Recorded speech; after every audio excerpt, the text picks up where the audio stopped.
And I want to just play a quick clip to get your reaction. Sure. To use your platform in order to not only come for me, but consistently kind of have a track record of coming for Black women, I was just very disappointed in him. They're paying you not for your numbers, my friend. They're paying you because you are willing to say the nasty things about Black people that they want to say. Your reaction? They should be ashamed of themselves. Where's your evidence?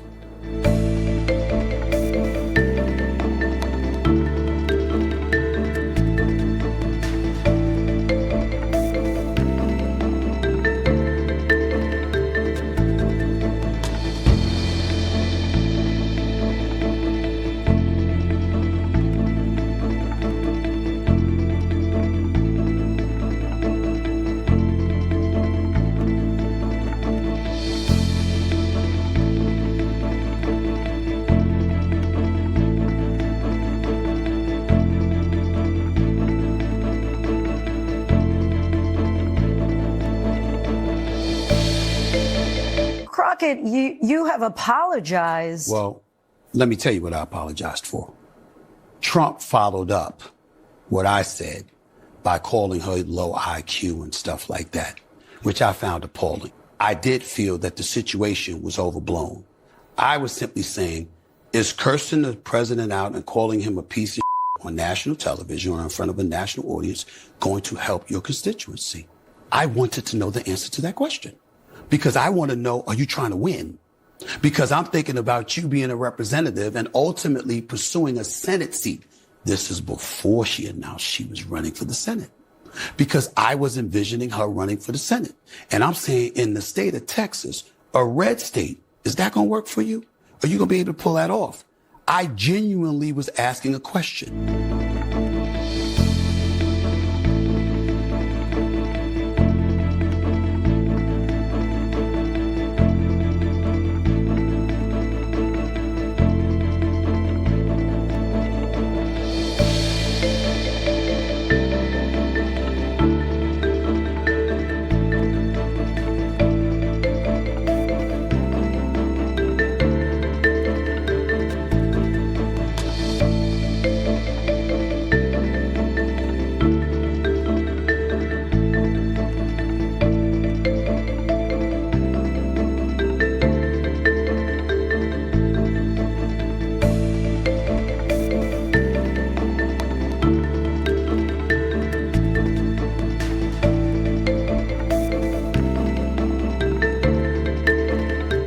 Protests continue in Minneapolis after a woman was fatally shot by an ICE agent. State investigators were in the area speaking with residents.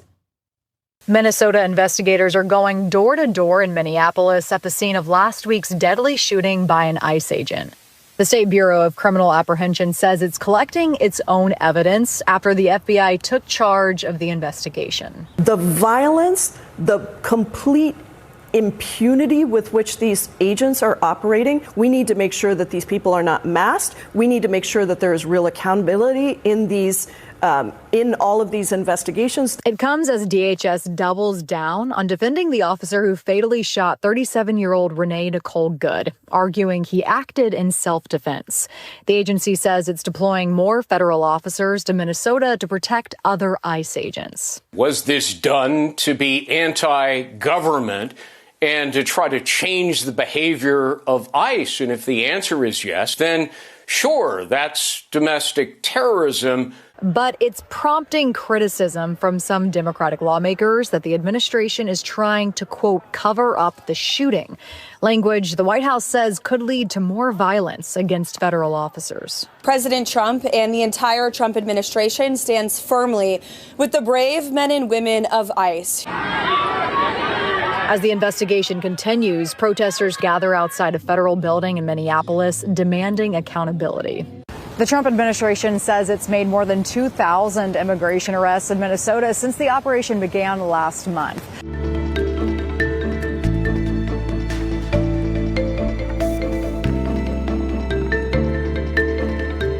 You good? Let me welcome all the ladies and gentlemen of the press. Thank you all for being here today. My name is Keith Ellison. I'm the Attorney General for the state of Minnesota. And I'm so honored to be joined and in partnership with the city of Minneapolis under the leadership of my friend Jacob Fry, and the city of St. Paul under the leadership of Mayor Herr, who is also a dear friend of many years. We've come together, and we're here to announce a lawsuit we're filing against the United States Department of Homeland Security to end the unlawful, unprecedented surge of the federal law enforcement agents into Minnesota. Because this has to stop.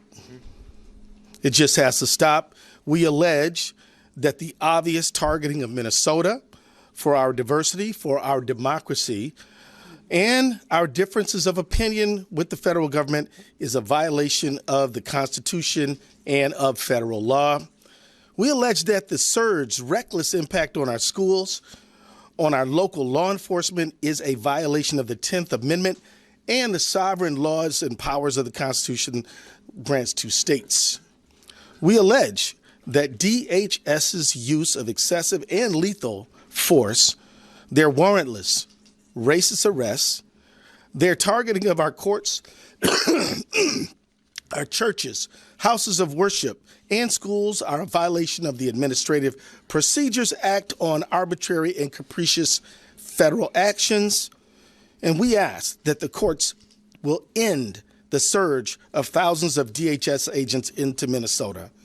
We ask the courts to end the DHS unlawful behavior in our state, the intimidation, the threats, the violence.